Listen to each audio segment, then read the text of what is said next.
Saudi अरब 170 kilometre लंबी एक ऐसी मॉडर्न सिटी बनाने जा रहा है जिस पर ना ही गाड़ियां चलेगी और ना ही इस पर रोड्स बनाए जाएंगे। बिल्कुल सीधी लाइन में बनाया जाने वाला ये दुनिया का सबसे पहला और सबसे बड़ा शहर होने वाला है, जिसको 2030 से पहले कंप्लीट करना क्राउन प्रिंस मोहम्मद बिन सलमान का ख्वाब है। सऊदी रॉयल फैमिली इस दुनिया की अमीर तरीन फैमिलीज में शुमार की जाती है। अमेरिकन बिजनेस मैगजीन फोर्ब्स और विकिपीडिया के मुताबिक सऊदी रॉयल फैमिली ना मिलियन ना बिलियन बल्कि 1.4 ट्रिलियन डॉलर के मालिक है। लोकल करेंसी में बात की जाए तो ये अमाउंट 1050 खरब रुपए के बराबर बनता है। अगर अभी भी आपको समझने में मुश्किल हो रही है तो आइए इसको और ज्यादा आसान कर देते हैं। Jeff Bezos, Elon Musk, Bill Gates और मार्क जुकरबर्ग के साथ साथ दुनिया के टॉप 17 बिलियनर की दौलत को मिला भी लिया जाए तो फिर भी वह इस शाही खानदान की दौलत से मुकाबला नहीं कर पाएगी। सऊदी अरब के शाही खानदान की दौलत का ज्यादातर हिस्सा इनको यहाँ से निकलने वाले ऑयल की बदौलत मिला और ऑयल निकलने से पहले सऊदी अरब सिर्फ टूरिज्म पर डिपेंडेंट था, लेकिन 1938 में पहली बार यहाँ ऑयल प्राप्त हुआ और देखते ही देखते पूरे सऊदी किंगडम का नक्शा ही बदल गया। आज सऊदी अमेरिका के बाद दुनिया का दूसरा सबसे बड़ा ऑयल प्रोड्यूसर है, जो सिर्फ एक दिन में 1 करोड़ से भी ज्यादा बैरल्स ऑयल प्रोड्यूस करके 85 कंट्रीज को सेल करता है। पर बैड न्यूज ये है कि ये सब कुछ हमेशा ऐसे नहीं चलने वाला। स्टैनफोर्ड यूनिवर्सिटी में की गई एक रिसर्च में संस्थानों को सॉलिड एविडेंस मिले हैं कि जो क्रूड ऑयल हम पिछले 150 साल से इस्तेमाल कर रहे हैं वो अब जल्द खत्म होने वाला है, यानी जमीन के नीचे ऑयल रिसोर्सेज का एंड जल्द ही होने वाला है। रिसर्च में बताया गया है कि 2052 तक दुनिया से क्रूड ऑयल खत्म हो जाएगा या उसकी क्वांटिटी इतनी कम हो जाएगी कि उसको निकालना प्रॉफिटेबल ही नहीं रहेगा। तो आखिर 2052 के बाद सऊदी किंगडम अपना गुजारा कैसे कर पाएगी? गुजारा तो शायद हो जाए, पर ये सहाना लाइफस्टाइल कैसे बरकरार रहेगा? क्राउन प्रिंस मोहम्मद बिन सलमान ने अभी से ही सऊदी किंगडम को ऑयल की डिपेंडेंसी से हटाने का काम शुरू कर दिया है। दुबई की तरह अब सऊदी अरब भी वेस्टर्न टूरिज्म को प्रमोट कर रहा है और उसके लिए जो सिटी बनाई जा रही है वो दुबई से भी काफी ज्यादा एडवांस है।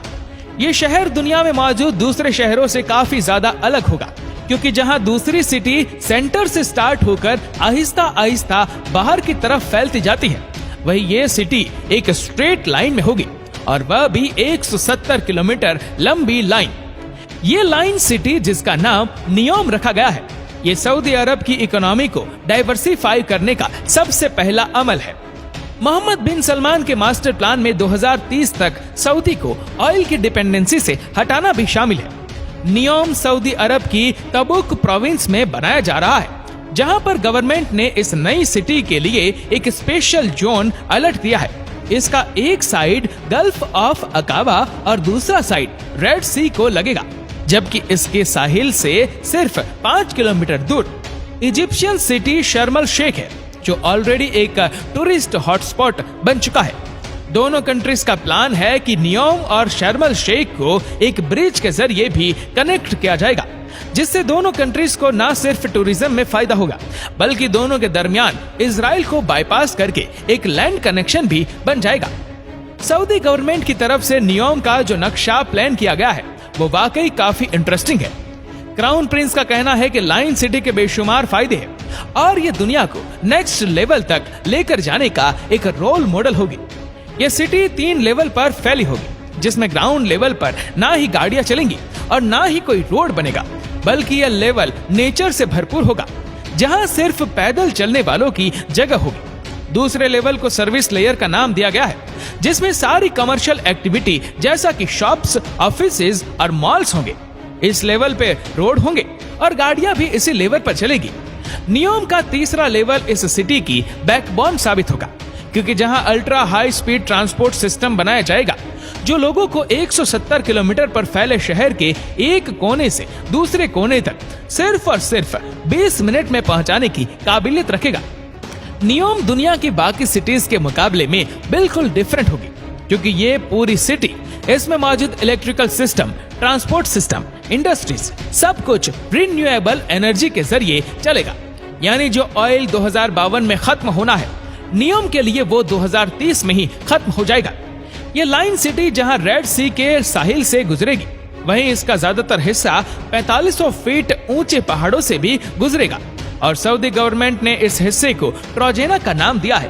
प्रोजेक्ट की कंस्ट्रक्शन के लिए किसी भी पहाड़ को नुकसान नहीं पहुंचाया जाएगा, बल्कि इसी नेचुरल लैंडस्केप की खूबसूरती को इस्तेमाल करके इसमें डेवलपमेंट की जाएगी, जहां एक vertical village, outdoor ski resort, mountain to mountain transport system, health centre और लग्जरी एंटरटेनमेंट सेंटर्स भी बनाए जाएंगे।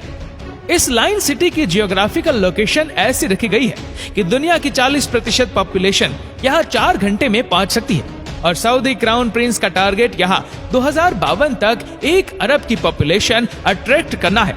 अब जाहिर है इतनी एडवांस और फ्यूचरिस्टिक सिटी पर खर्चा भी ठीक ठाक होगा। सऊदी गवर्नमेंट ने नियोम प्रोजेक्ट के लिए $500 बिलियन का बजट अलोकेट किया है, जो तकरीबन 37,500 अरब रुपए बनते हैं। अच्छी खबर यह है कि इस प्रोजेक्ट पर काम स्टार्ट हो चुका है। सबसे पहले तो यहाँ और कुछ हो ना हो, 100 एकड़ के एरिया पर फैले आलिशान रॉयल पैलेसेस और रॉयल स्वीट्स बनाए गए हैं। प्राइवेट बीच फ्रंट पर बने और बीच रेगिस्तान में हरे भरे लॉन से घिरे हुए ये महल सऊदी किंगडम के शाही खानदान के हैं, जिसमें आलिशान प्राइवेट गोल्फ क्लब और 2 प्राइवेट आइसलैंड भी है। इस पूरे एरिया को नियोम पैलेस का नाम दिया गया है, जहां पर 2 हेलीपैड भी मौजूद है।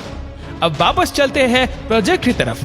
नियोम सिटी के लिए एक एयरपोर्ट भी बनाया गया है, जो कि 2019 से फुल्ली ऑपरेशनल है। लेकिन फिलहाल यहाँ कंस्ट्रक्शन टीम और दूसरे स्टाफ को सऊदी कैपिटल रियाद से नियोम तक लाने के लिए इस्तेमाल होता है। सऊदी किंग जहां इस प्रोजेक्ट को लेकर बहुत सीरियस है, वहीं इनको बहुत सारे चैलेंजेस का सामना भी करना है। इनकी तरफ से ये दावा किया जा रहा है कि नियोम सिटी 100% रिन्यूएबल एनर्जी पर चलेगी। तो फिर सवाल ये है कि पीने का फ्रेश वाटर जो अभी फॉसिल फ्यूल के जरिए सी वाटर को फिल्टर करके इकट्ठा किया जाता है, वो बगैर फ्यूल के कैसे मिलेगा? क्योंकि ये बात तो हम सबको मालूम है कि सऊदी अरेबिया में फ्रेश वाटर का भी एक भी रिवर नहीं है। करोड़ों लोगों के लिए इलेक्ट्रिकल अप्लायंसेस 100% रिन्यूएबल एनर्जी पर ऑपरेट करने के लिए क्या कुछ करना पड़ेगा, और ग्रीन एनर्जी से चलने वाले अंडरग्राउंड हाई स्पीड ट्रेन इतना जल्दी कैसे तैयार हो पाएंगी? इन सब सवालों के जवाब बहुत सिंपल है। नियोम में फ्रेश वाटर जनरेट करने के लिए एक नया मेथड अप्लाई किया जाएगा। ग्लास से बना एक बहुत बड़ा ग्लोब तैयार किया जा रहा है, जिसको सी वाटर से भरा जाएगा। सोलर मिरर के जरिए ग्लास ग्लोब को गर्म किया जाएगा, और जब अंदर का पानी गर्म होकर स्टीम और फिर वाटर वेपर में कन्वर्ट होगा, तो उसको पाइप के जरिए बाहर निकाल लिया जाएगा। नियोम के वाटर सेक्टर के सीईओ का मानना है कि इस तरीके से हर रोज 5 करोड़ फ्रेश वाटर बनाया जा सकेगा। रिवर्स ऑस्मोसिस और डिसैलिनेशन जैसी मौजूदा टेक्नोलॉजीज के जरिए फ्रेश वाटर बनाने की कॉस्ट जहां 1000 लीटर पर $1 बनती है, वहीं ये कॉस्ट सोलर डूम में 62% तक कम होकर सिर्फ 38% यानी 28 रुपए रह जाएगी। अब बात करते हैं एनर्जी सेक्टर की। इस फ्यूचर मेगा सिटी की इलेक्ट्रिसिटी डिमांड पूरी करने के लिए 100% रिन्यूएबल सोर्स को इस्तेमाल किया जाएगा। सऊदी अरब की लोकेशन के हिसाब से यहाँ ज्यादातर गर्मी रहती है और गर्म इलाकों में विंड कंडीशन ज्यादा बेहतर होती है। इसीलिए विंड टरबाइन और सोलर की मदद से नियोम पर ऐसे प्लांट लगाए जाएंगे जो पानी और हवा को अलग इलेक्ट्रोकेमिकल सेल के जरिए ग्रीन अमोनिया में कन्वर्ट करेंगे, जो कि एक बहुत इफेक्टिव फ्यूल है। नॉर्मल फ्यूल को जब बर्न किया जाता है तो ऐसी गैसेस प्रोड्यूस होती है जो पोल्यूशन का बायस बनती है, लेकिन ग्रीन अमोनिया या ग्रीन हाइड्रोजन 100% रिन्यूएबल एनर्जी से बनाया जाता है। इसी वजह से इसके बर्न होने पर नुकसानदायक गैसेस प्रोड्यूस नहीं होती। फॉजिल फ्यूल की तरह ग्रीन अमोनिया को ट्रांसपोर्ट और स्टोर करना भी काफी आसान होता है। अब आ जाते हैं सबसे मेन सवाल पर, यानी अल्ट्रा हाई स्पीड ट्रेन, जो दुनिया में पहली बार प्रैक्टिकली नियोम में इस्तेमाल होंगी।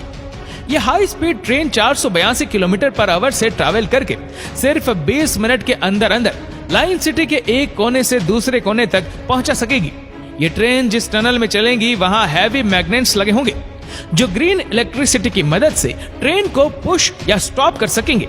साथ ही साथ ट्रेन स्टार्ट में तो व्हील पर चलेगी, लेकिन स्पीड अप होने के बाद इसके व्हील जमीन से 4 इंच ऊपर उठ जाएंगे और मैग्नेटिक फोर्स पर तैरती हुई ट्रेन सेम इलेक्ट्रिसिटी कंजप्शन में ज्यादा फास्ट चल सकेगी।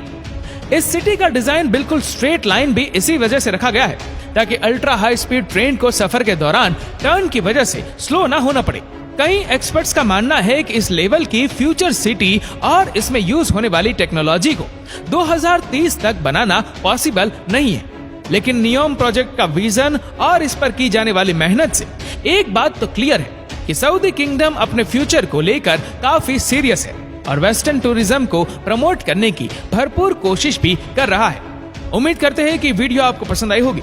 आपको ये वीडियो कैसी लगी नीचे कमेंट करके जरूर बताएगा और अगर आपको वीडियो अच्छा लगा हो तो वीडियो को लाइक करेगा, शेयर करेगा ज्यादा से ज्यादा लोगों तक और ऐसी ही और भी रोचक जानकारियों के लिए सब्सक्राइब करें हमारे YouTube चैनल को और Facebook पर फॉलो करें हमारे पेज को। धन्यवाद।